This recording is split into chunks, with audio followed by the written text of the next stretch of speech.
Hello and welcome to the final video in this series. It's also probably going to be the shortest, but it's quite important because we're looking at how to use ResearchGate to find research. So why use ResearchGate to find literature and research?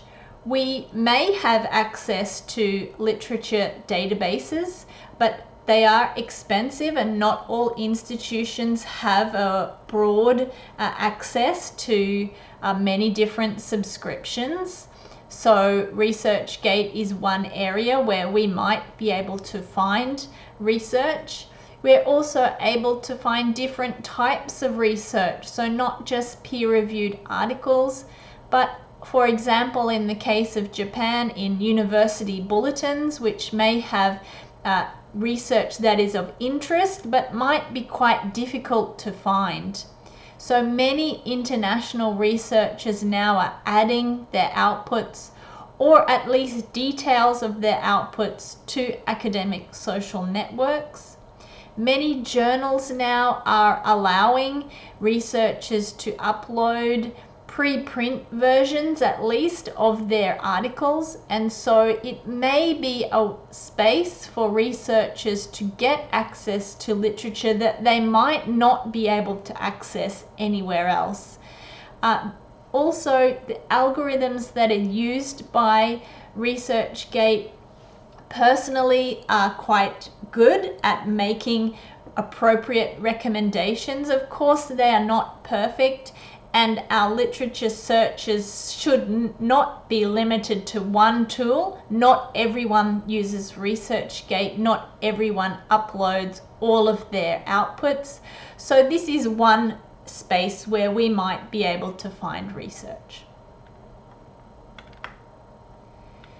So in order to find research, your home page is going to be most important. That's the page that you see first. It's the page people see when they visit you, but you can click on the home button at any time if you've lost yourself. It's in the top left corner. But what you will see is a big list of different activity, and that will be constantly changing. So what you will see, for example, are papers, research, that is suggested by ResearchGate based on your interests. So this yesterday came up on my homepage. Recently, I've been researching about doctoral researchers who are also mothers, and so obviously what I'm looking at and what I'm posting has told ResearchGate that I'm interested in academia and motherhood. So I've been sent this paper that I didn't know about. So I'm really interested to take a look at that. So in your homepage feed, you will also be given recommendations based on your network. So that is who you are following. So for example, if someone I'm following adds a new article, I'll see that, and so I'm seeing this quite quickly.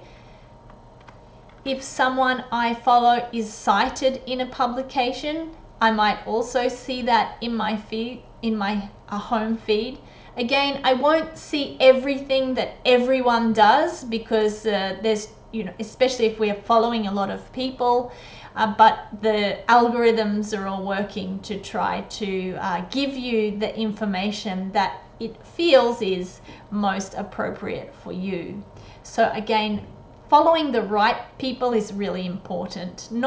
Perhaps not a huge number of people, but people who are specifically interested in a similar research field.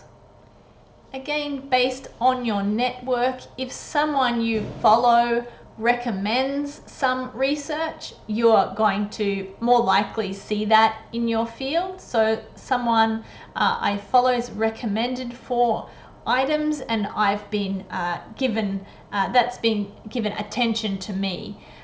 So all of this works in the opposite way. So if someone is following me, they're more likely to see what I post and what I recommend, what I share, for example. So if I do find some research on ResearchGate that I'd like to read, there are a few options. If you see this button as download, it means that there's a full text available. So it means that the author has copyright, has the right to upload and share that with everyone, so you can download it. Or it may be a preprint copy, so it won't be the perfect final polished copy. So if you want to cite it, it might be an idea to get a copy of the original, but at least you can see a version of the paper. If there is not a full text copy available for download, you will be able to request a full text.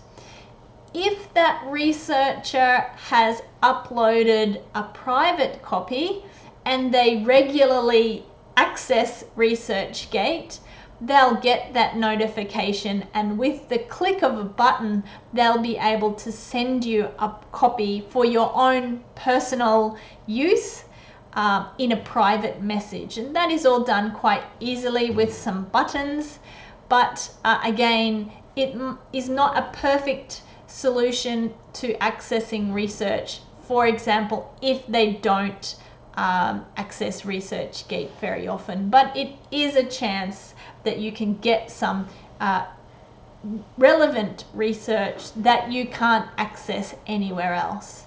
So I would suggest, before pressing this button, to go and check if you can access it somewhere else. So if you do use the request full text function, you'll see a message like this. It's already written for you, so you don't have to worry about how should I write this? Is my English okay? Researchers are very used to getting these messages through ResearchGate if they are active users, and they'll get this message, I'm interested. You can edit this if you liked, if you'd like to make a more personal request, but this is the standard way. We just press send and it's all done. And the same for replying. You'll just get a message, here's the research, please, for your own personal use. And so you actually don't have to use any English at all if you don't want. It's all done automated. So a few final notes. This video was quite short, but it really is dependent on all of the other ways in which you've set up your profile, in how effective the algorithms will work.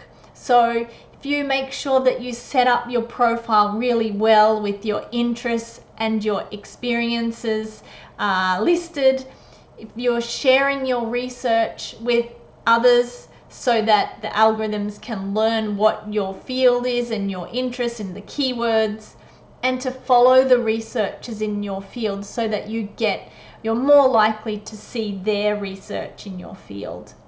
So those recommendations come up on your profile page, and it regularly changes. So it's probably best to log in frequently, or if you can't log in so much, you can scroll down and keep looking at the changes. It's not just new work. Of course, you're going to get new publications quite quickly, but even if someone is sharing, recommending, liking old studies, then they may come up in your field too. So it's a good way to get access to really new research, but also to get research that is connected to you, that might not be from from recent times, and it might not be from your specific context. So different countries, different methods, for example. So that's the end of this series of 8 videos. I hope that it was useful for you in deciding whether or not you want to use ResearchGate. And if you do, hopefully some of the things that I've talked about in this series will help it be an effective way to get research, get your research out there, and to connect with researchers around the world. And please feel free to follow me if you like, and reach out if you would like some advice about using ResearchGate and other academic social networks. Thank you.